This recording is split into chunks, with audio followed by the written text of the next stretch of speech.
Yesu ashimwe, Yesu ashimwe, mwaramutse, igitondo cyiza cyo kuwa mbere, kuwa mbere umunsi mwiza Imana turimo ngo tuwunezererwemo, teme yacu iravuga ngo tujya tugira gute twerekeza amaso yacu buri gitondo ahera h'Imana, tuyibwire maze dutegereze twumve, sibyo?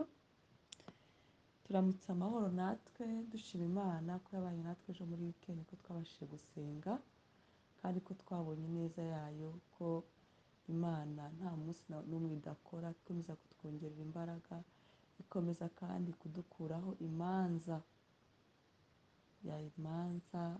umuririmbyi umwe yaravuze ngo ayi umva wajuru we, ujye uhora umpa imbaraga z'ayo magambo mu bihe by'imanza, ujye uhora unyibutsa no mu bihe by'ibinyoma. Umwami Yesu akomeje kudukiza imanza nyinshi, ibinyoma byinshi.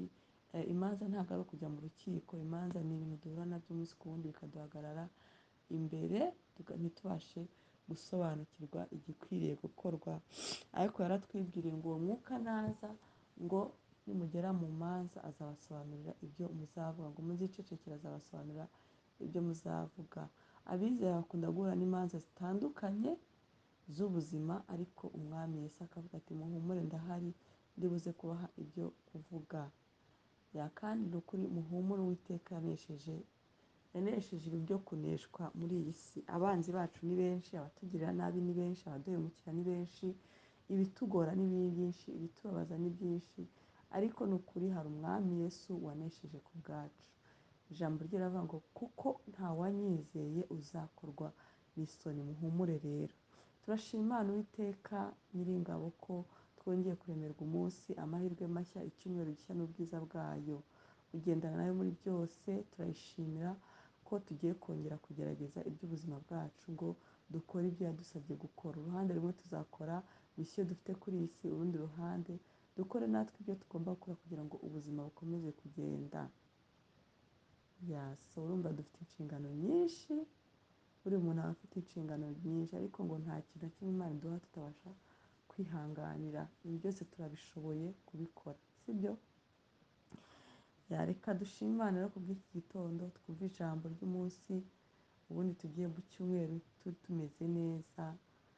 Ndashimira Imana abantu bose twafatanyije gusenga iminsi 3 dusaba Imana ngo twishyurire amadeni. Ni ukuri ndabasabye mujye mutanga testimony hano, ntimukajye muzima ku ruhande, kuko hari ubwo bagira ngo ndi umushararata ndimo ndabeshya.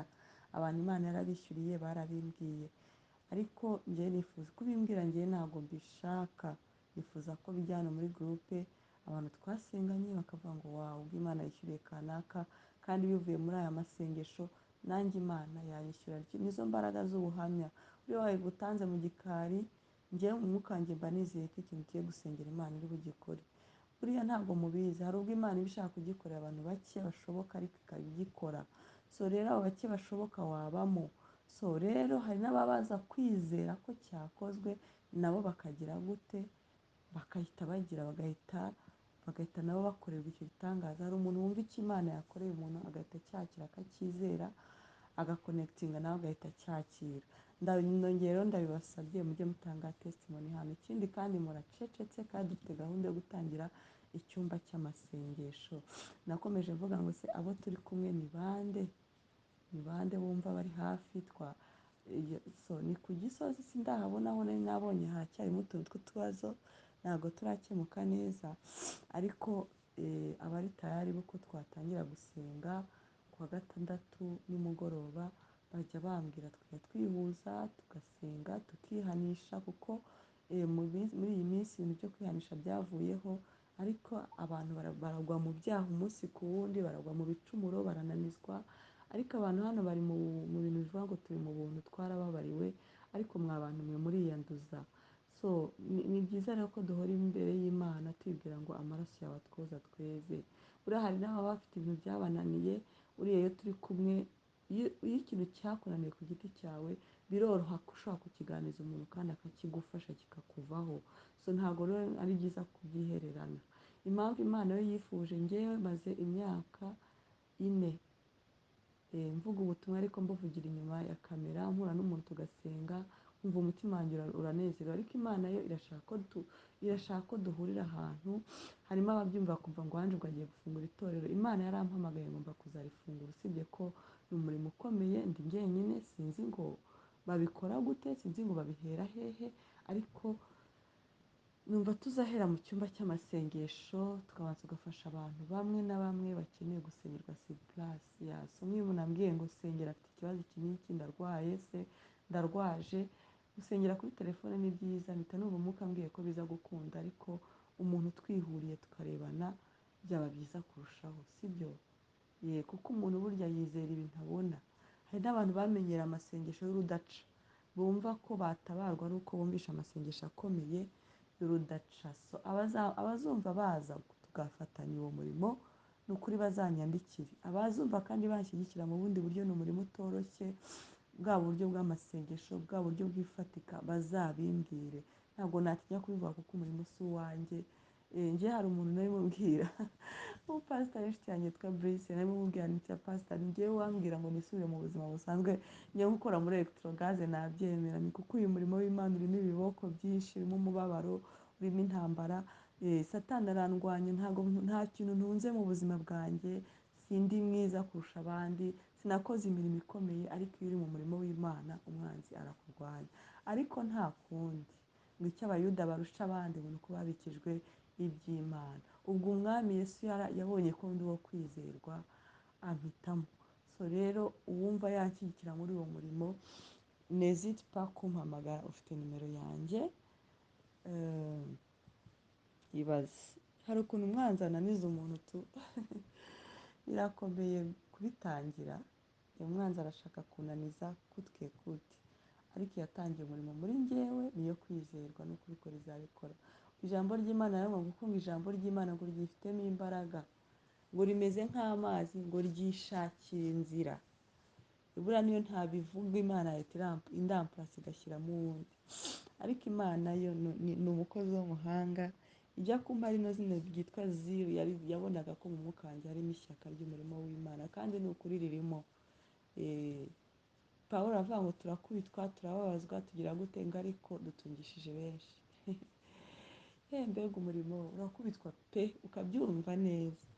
Umunsi umwe Yesaya ari mu iyerekwa abona ibya Yesu, arangije aravuga ngo twatekereje ko ari umwami Imana wamanutse akamukubita. Inkoni Yesu yakubiswe byagaragaye ko atari abana b'abantu bamwikubitiye. Arangije avuga ati twatekereje ko ari Imana yamukubise. Arangije aravuga ngo ntiyari akunzwe, ngo isura ye ntiyari ikunzwe, ngo yahoranaga imibabaro, ngo kandi ngo yari ashenjaguwe. So kandi Yesu aravuga ati rega nta mugaragu uruta shebuja, ati ikirenge aho nagikandagije namwe niho muzagikandagiza. Bibiliya iravuga ngo itorero ryubatswe ku ntumwa n'abahanuzi. Umunsi intumwa n'abahanuzi bose bamaze gupfa, bamaze gutotezwa, ukuyemo Yohana, bose bamaze kubica, ba Stefano babicisha amabuye, ba Petero bamaze kubacurika, bamaze gupfa, ba Yohani barabishe pe. Ngabonye ko bigenze neza, harya yiyongeza n'undi Herode. Ndagira ngo mbabwire ngo uwo munsi nibwo urufatiro rw'intumwa n'abahanuzi rwatangiye, rwahise rubaho. Muri 2020 mu kwa 12 mu mezi 3 ya nyuma nibwo umwuka w'Imana yajyaga ngenderera akambwira ngo ukuri urwo rutare rwawe niho nzubaka inzu yanjye. So ni umurimo rero Uwiteka yatangiye, ntibigutere ubwoba ngo uvuge ngo ese namufasha gute, uko umwuka azagushoboza, ngo cyangwa utangire ngo uvuge ngo ngo azanye iby'amadini. Oya, ubu harimo amadini y'abantu barimo barasaza, bakeneye amavuta mashyashya, harimo abarimo barabivamo. Murabizi se ko iyi nzira harimo abayivamo, harimo abarimo barabivamo. Kandi nanone ngo mu gihe cya nyuma ngo ngiye nzasuka umwuka wanjye ku bantu benshi bose. Ni ukuvuga ngo ni ukuri ndabahenderahindera kumfasha muri uwo murimo, ariko n'utabyumva simurenganya, ni iby'umwami Imana, kuko nanjye sinzi aho binyerekeza. Yesu yigeze abwira Nikodemu ari kumubwira iby'umubatizo, arangije aramubwira ati umuntu nkawe koko w'umutambyi, umuntu nkawe w'umutambyi ntuzi iby'umwuka wera, ati ubuse koko nabigusobanurira gute? Arangije aramubwira ngo uko umuyaga uhuha ntumenye aho werekeza umuntu, uko niko umwuka w'Imana ukora. Nanjye ubu ntabwo nzi aho unyerekeza, ubwoba ni bwinshi, ariko nzi kunyerekeza ahantu heza. Ngo umunsi umwe ngo Yesu agenderera Pawulo, ngo aramusanga aramubwira ngo icyo nzi cyo ni uko ugomba kumpamiriza i Roma. Ibyo kugera i Roma, urugendo ruva aho yamubwiriye bari kugeza i Roma, yamusanze kabiri. Urugendo ruri aho ari kugeza i Roma ntabwo umwami Yesu yarumubwiye, na Pawulo ntiyari aruzi, ariko ngo bageze mu mazi, ngo inzara irabica, ngo haza umuhengeri, ngo haza imbeho, bamazemo igihe kinini, ibyo bari bafite byose babita mu mazi.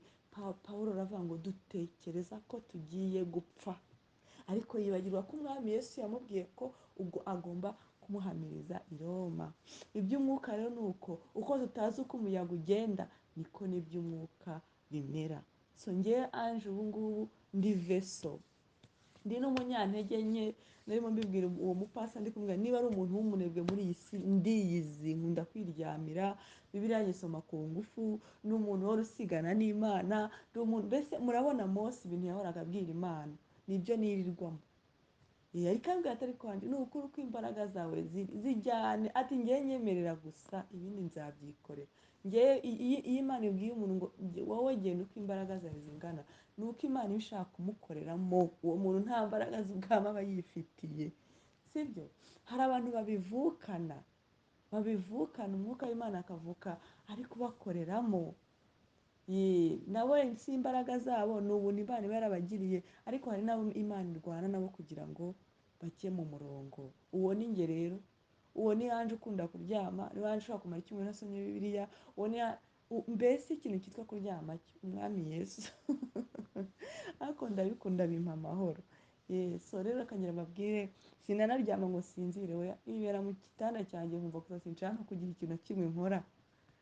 Ariko umwami Yesu yabonye ko ndi uwo kwizerwa, nuko byagenda kose n'izo mbaraga nke zanjye ndi uwo kwizerwa. Ndi veso yacishamo ijambo ryayo, ndi veso yacishamo ubushake bwayo, kuko Imana yo yarebye ibinyantege byo muri iyi si, akaba ari byo ishyiramo imbaraga zayo. So rero umutima wawe nukuyobora, uzaba hafi yanjye mu buryo bwose. Nushaka uzafate n'umunsi wigirize unsengere. Ibyo ngibyo biraruta no kumpa amafaranga, sibyo?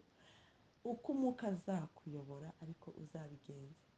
Hano harimo abantu bumva bagaceceka, hari n'abatajya bafungura bino bigurupe, hari n'abanze kuva muri gurupe kugira ngo batambabaza kuko tuziranye. Ni ukuri ntuziritswe, ushaka uziviremo kugira ngo bikuremerere. Ariko hari n'abandi bankunda, Uwiteka Nyiringabo abahe umugisha. Zaburi ya 90 nako ya 35, ngo ariko abankunda, akanabasomere ngo bampere umugisha. Zaburi ya 35 avuga ngo uburane n'abamburanya, urwane n'abandwanya, abakunda ko nsinda. Ku murongo wa 27, abakunda ko nsinda nk'uko bikwiriye nibavuze impundu bishime, iteka bavuga bati Uwiteka ahimbazwe. Wishimire amahoro y'umugaragu we, ngo kandi ururimi rwanjye ruzavuga gukiranuka kwawe, ruzavuga ishimwe ryawe umunsi wire. Abakunda ko nsinda, abo ngabo Uwiteka abagirire neza. Mwami Yesu turagushimiye ku bw'igitondo cyiza cy'umugisha, kuri uyu munsi wa mbere turemeye. Ni ukuri nkuzamuriye amaboko gushimira ko Mwami wongeye kuturemera icyumweru cy'umugisha n'imbaraga zawe, wongeye kutugirira neza, wongeye kuduhaza uburambe, wongeye kuduhaza kubaho, wongeye ubuntu bwawe ku bundi. Ngo ni ukuri mwongere mugende mukore ibyo nababwiye gukora, mugende mubagira abigishwa, mugende mwera imbuto, mugende mukorere imirimo myiza muri Yesu Kristo. Mwami turagushimiye ko wongeye kutwizera, tugakomeza guhagarara igihugu cyo mu ijuru, tugakomeza kuba ambasaderi, dushoboze kugihagarara neza no kukivuganira no kugenda neza nk'uko bikwiriye, kugira ngo Mwami dukomeze dukorere amakamba atangirika. Iki cyumweru tugiyemo Mwami kizaba icyumweru cy'ubwiza bwawe kuri twebwe muri byose. Ibyo ni byo ngusabye mu izina rya Yesu Kristo. Mwami dusengeye umumama ejo watanze icyifuzo cy'umwana we urwaye. Mwami twohereje imbaraga zikiza ngo zikore muri ariya maso, imbaraga zikiza, imbaraga ya Yesu ikiza, igenda ikuremo imyanda yose, ikuremo imyuka mibi yose, ikuremo kunanizwa kose mu mubiri we. mu izina rya Yesu Kristo. Amaraso ya Yesu yoze ariya maso, ayoza yeze kandi ayatunganye. Kandi mwami n'umutwe we ubashe kumera neza. Kandi mwami Yesu Kristo, igikundiro cyawe kibe kuri uriya mwana, umwuka w'ubwenge amuganze, abashe kwiga nk'uko bikwiriye, ashimwe n'iki n'Imana kandi abashe gushimwa n'abantu. Icyo ni cyo tumusabiye. Ukomeze uhe mama w'imbaraga zo kumurera, kandi abashe kumurera gikristo, azavemo umwana w'igihangange kandi ukomeye, mu izina rya Yesu Kristo. Turihanganisha uyu muvandimwe witwa Patrick wabuze umubyeyi. Ni ukuri mwami Yesu, umukomeze, umuhe umutima wawe, umuhe gukomera, umuhe kwihangana. Ikivi papa adashoje wazagisoze, abibonemo mwami nk'uko wowe wabishimye, avuge ngo mu bibi n'ibyiza dushima Imana. Mwami tumusabiye amahoro, tumusabiye kwihangana n'abavandimwe n'abandi bose uriya mupapa yari afitiye umumaro. Turagushimiye ko wari waramuduhaye ngo agire umumaro, kandi turagushimiye ko ushimye ko agenda ahagejeje, kandi mwami twizeye ko wamwakiriye. Reka mwami n'uyu mwana w'umuhungu umuhe imbaraga zo gusohoza ikivi papa atashoje, ahagarare kigabo, ahubwo ari hajya akira imbaraga kurushaho. Ariko cyane cyane amahoro utanga, comfort utanga, ibe mu mutima we, ahubwo agushime, yibuke ibyiza byose papa we yakoze, avuga ati Mana ndagushimiye ko wari warampaye umubyeyi bwiza, urakoze cyane. Weretse n'abandi bose bari muri groupe mwami bafite ibyifuzo bitandukanye, ukomeze imitima yabo, ubahe imbaraga, ubahe kandi ubutsinzi no kunesha cyane. Mwami uture mu mitima yabo, ubahe gukiranuka, ubahe kugira imbaraga z'urugendo rujya mu ijuru, ubahe kwera imbuto, ubahe amavuta, ubahe kunesha, ubahe kugendana nawe. Mwami Yesu, abari muri twe bafite akazi, uduhe mwami kubakora nk'uko bikwiriye, muri excellence, duhagarare nk'abambasaderi beza. Utubonye wese avuga ati yo ni umukristo uriya, mu byo tuvuga, mu byo dukora n'uko tugenda, mu izina rya Yesu Kristo, amen. So nari nababwiye ko turangije iminsi 3 y'amasengesho twiyiriza dusaba Imana kwishyura amadeni. Ni ukuri Imana yarayishyuye, kandi Imana ni umukozi w'umuhanga, n'abo itari yishyurira irimo irabishyira ku murongo, sibyo? Muzajya kubona mubona abantu bari gutanga testimony bavuga ko Imana yagize gute yabishyure, ko ndabasabye mwe kongera kuma testimony mu gikari. So ati niba ushoboye kuyimpa mu gikari uyandike, si ukajya uyimpa kuri audio cyangwa umamagare, uyandike uyohereze tuyitange ahandi n'abandi bayibone, sibyo? Twari twavuze rero ko abazabishobora ntabwo ari obligation, ariko gusengusha no gusenga utiyirije. Iminsi 3 yo kwiriza amadeni turayirangije, tugiye mu yindi. Njyewe n'ubundi ndi gusenga, ariko tuzafatanya. Njyewe ndi mu bindi ndi gusengera mu by'umurimo n'ibindi bintu Umwuka yari yagiye anyobora, ariko tugiye gusengera abana gutsinda, abana ubwenge, abana imitwe yabo ivemo manipulation of the devil. Imyuka iba manipula igatuma batiga neza.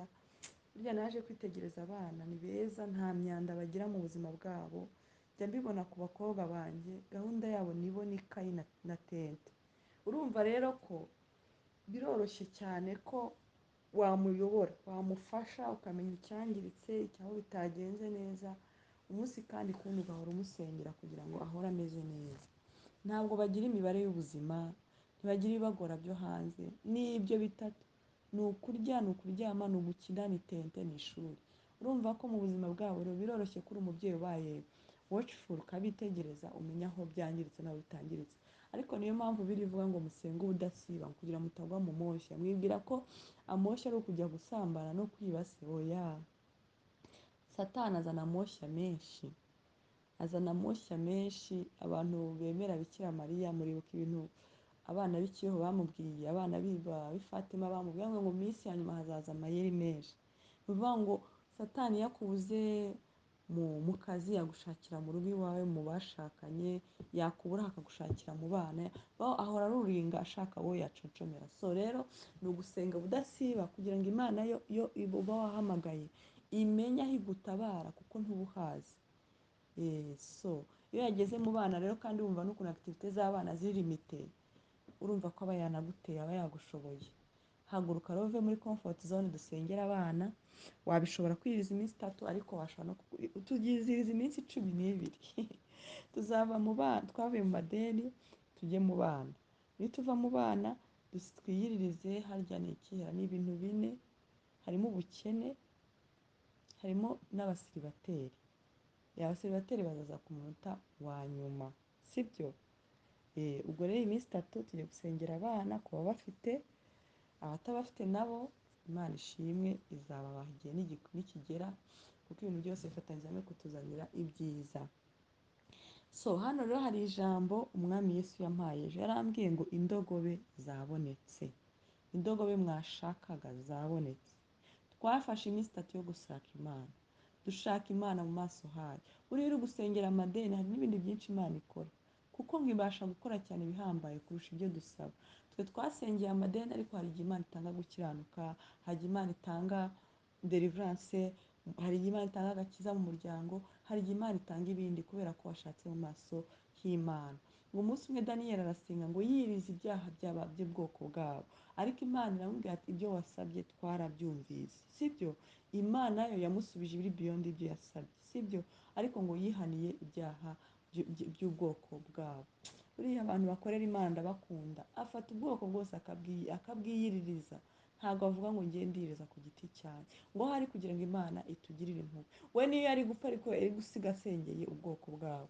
So hano rero ngo nuko indogobe bazibuze, umugaragu wari kumwe na Sawuli aramubwira ngo nawe aramubwira ati muri uyu mudugudu harimo umuntu w'Imana, kandi ni umuntu wubahwa, ibyo avuga byose bijya bisohora rwose. None tujyeyo, ahari yadusobanura iby'uru rugendo rwacu turimo.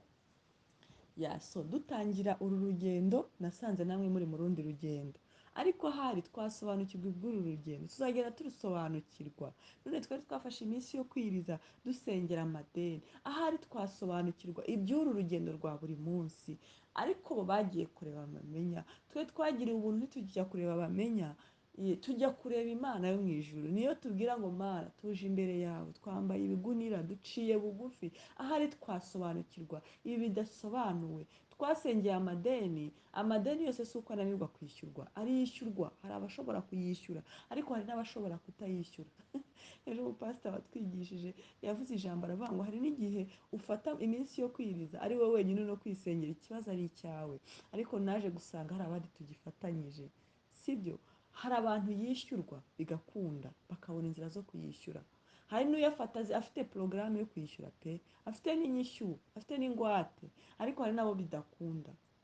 Ariko ngiye hano narababwiye ngo essentiel ntabwo ari uko twishyura amadeni, essentiel ni uko umuzi w'amadeni uranduka muri twe, tukishyura, tugakurikiza na etape yo gutungisha abandi, tugafasha abandi, natwe tukayaguriza abandi, tukabereka kuba imbata.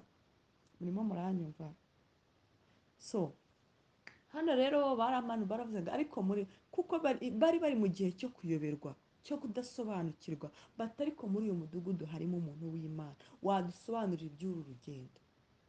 Ariko natwe dufite Imana, biravuga ngo hahirwa ishyanga rifite Uwiteka Imana. Dufite Imana yadusobanurira impamvu ibintu byacu bitari gukunda nk'uko tubishaka. Dufashe iminsi 3 turasenga, none dushyizeho n'iyindi, tuzashyiraho n'iyindi paka igihe izaba 12 dusobanuza Imana iby'uru rugendo.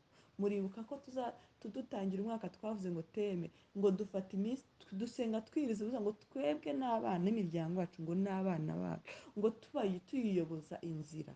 Tumaze kuyoboza inzira, ngo ahari twasobanukirwa iby'uru rugendo.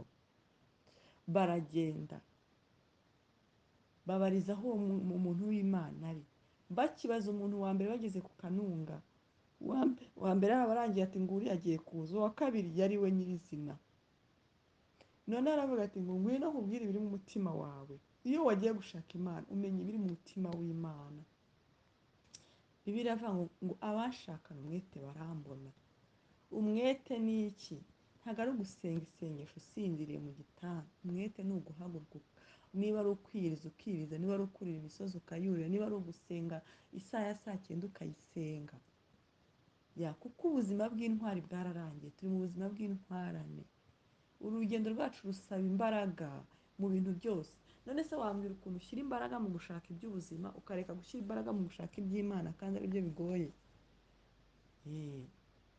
Ubuntu bw'Imana buradukorera ni nabwo butubeshejeho kuko twe ntidushoboye, ariko harimo n'abantu bashoboye gukora ibintu biri special bagakora ibitandukanye, si byo se, bagakora iby'imbaraga.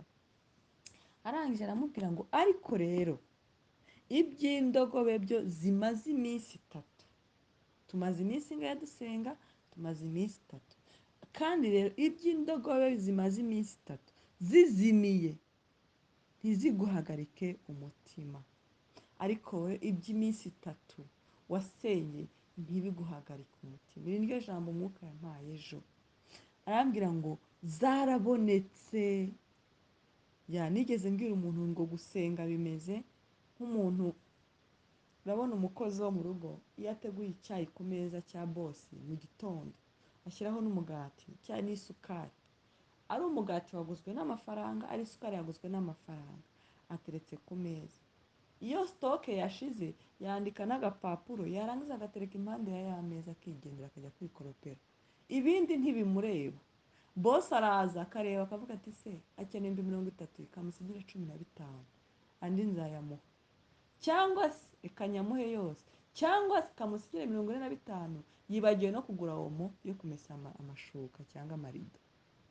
Umwami Yesu nawe rero iyo usenze uba umeze nka wa mukozi wazanye ka gapapuro agashyira impande ya bosi. Ese umukozi biramureba ko bosi yishyura cyangwa atishyura? Ariko bosi ari oburije kuko ibyo bintu birakenewe, birihutirwa.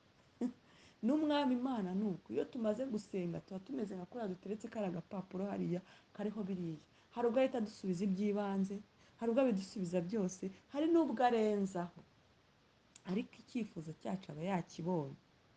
Hari n'ubwo avuga ati ba wihanganye nzabyishyura ku kwezi, uba ukoresha hari n'ubwo yemera ko mujya mu madeni tujya kuri butike, none ntibazi igihe Imana itwihorera tugakomeza tugapfundikanya ku kibazo dufite, ariko fayina bikaza. Ariko ibyo byose biterwa n'iki? No kwizera. Iyo wizeye ko bosi wamuhaye request kandi uvuga uti ni bosi ntacyo abuze, kandi urugo ni urwe. Izi ngo zacu rega n'iz'Imana, n'abana turera n'ab'Imana, duhuje n'ab'amaraso ariko ntiduhuje n'ab'umwuka. Hari igihe njye umwuka nigeze ndeba ukuntu mu isi yo mu ijuru impamvu abantu bagira indimi z'umwuka zitandukanye nuko nabo bagira amaprovensi atandukanye. Ugasanga njyewe umwana nabyaye n'uw'Icyangugu, undi nabyaye n'uw'Ibutare, bavuye mu isi y'umwuka itandukanye. Icyo duhuriyeho ni amaraso n'umubiri, ariko mu mwuka n'abana b'Imana, ugasanga turi abashumba. So rero bosi iyo yumvishe request aba agomba kureakitinga. Nta kindi dutegetswe usibye kwizera no gutegereza no kwihangana, nk'uko ijambo ry'Imana rivuga, kwihangana gusohoza umurimo wako. Hari igihe umwami Imana akenera ko twihanganira muri icyo kintu kugira ngo naza akagusubiza igisubizo aguhaye kizagira umumaro, kizabe rentable, kizagire gute, mbuze ijambo nkoresha, kizabe muri wowe, kuko ibyo waboneye ku mavi ubirindisha amavi. So rero ndagira ngo mbabwire ngo indogobe mu minsi 3 mwashakaga zarabonetse, niko umwuka yambwiye ejo. Zagize gute? Zarabonetse. Mwami Yesu turagushimiye ko wumvishe gusenga kwacu, kandi turagushimiye ko mu minsi 3 icyifuzo cyacu wakibonye. Turagushimiye kandi ko ukomeje kuduha inkomezi zo gusenga. Ugendane natwe, ubane natwe kandi ukomeze kugendana natwe. Hanyuma rero Mwami Yesu iki cyumweru n'uyu munsi, uhereye kuri uyu munsi uyobora intambwe z'ibirenge byacu, amaso yacu abone ibyiza kuko indogobe zabonetse, kandi iki cyumweru kizaba icyumweru cy'amashimwe no kuvuga ngo Mwami urakoze, ni ukuri urakoze, kandi Mwami uzadushoboze no gutanga amaturo y'ishimwe. Indogobe zabonetse, urakoze cyane Mwami, uringaniza ahataringaniye, uturinde, uduhe gukorera muri excellence, ubuntu bwawe butubeho, amagambo yacu aba yawe, imitekerereze yacu ibe yawe, aho dukandagiye hose Mwami tuhafate, ukomeze uduhumanure ibibi byose bituriho, amaraso yawe n'ubuntu bwawe bitubeho, utsikamire ibidutsikamira, urwanya ibiturwanya, dukize indwara zose n'ingoma zose, kuko mu mibyimba yawe niho dukirizwa.